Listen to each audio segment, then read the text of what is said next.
Assalamualaikum warahmatullahi wabarakatuh.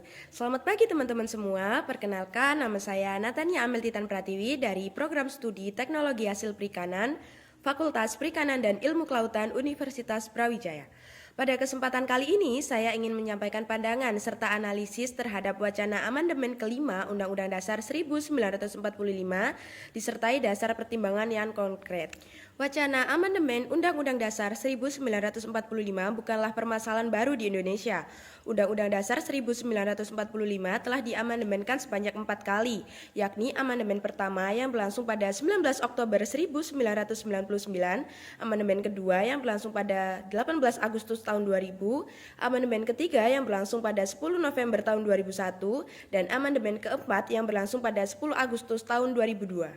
Baru-baru ini muncul gagasan untuk melakukan amandemen kembali yang disebut amandemen kelima. Beberapa usulan konkret yang sering muncul antara lain: 1. Pengembalian fungsi MPR agar lebih berwenang, termasuk menetapkan garis-garis besar haluan negara atau GBHN atau arah kebijakan negara. Yang kedua yaitu penguatan peran DPD sebagai representasi daerah. Yang ketiga, penataan ulang sistem peradilan dan pengawasan agar lebih independen dan adil. Yang keempat, perubahan mekanisme pemilihan presiden atau pengaturan pencalonan presiden atau wakil presiden agar lebih fleksibel dan terstruktur ulang. Di era yang serba canggih dan digital seperti sekarang, masyarakat memiliki kebebasan yang jauh lebih luas untuk menyampaikan pendapatnya, termasuk dalam menanggapi wacana amandemen Undang-Undang Dasar 1945. Perkembangan teknologi informasi, terutama melalui media sosial seperti Instagram, Twitter, TikTok, dan YouTube, membuat arus informasi berjalan sangat cepat dan terbuka. Masyarakat dapat langsung memberikan pandangan, kritik, maupun dukungan terhadap isu-isu kenegaraan tanpa harus melalui jalur formal. Hal ini menunjukkan bahwa kecanggihan zaman tidak hanya membawa kemudahan berkomunikasi, tetapi juga memperkuat partisipasi politik masyarakat dalam mengawal jalannya demokrasi dan konstitusi bangsa. Saya sendiri menolak atau kontra terhadap wacana amandemen Undang-Undang Dasar 1945 karena menurut saya perubahan konstitusi saat ini belum memiliki urgensi yang benar-benar mendesak. Permasalahan bangsa bukan terletak pada isi undang-undang dasarnya, melainkan pada pelaksanaan dan penegakan hukum yang belum konsisten. Jika amandemen dilakukan tanpa arah yang jelas, justru berpotensi menimbulkan ketidakstabilan politik dan hukum, serta membuka peluang bagi elit politik untuk memanfaatkannya demi kepentingan kelompok.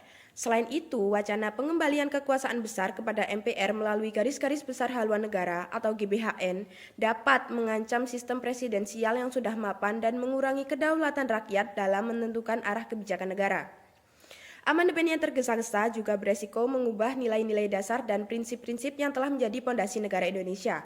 Oleh karena itu, saya berpendapat bahwa menjaga keutuhan dan konsistensi Undang-Undang Dasar 1945 serta memperbaiki implementasinya jauh lebih penting untuk mewujudkan pemerintah yang stabil, demokratis, dan berkeadilan.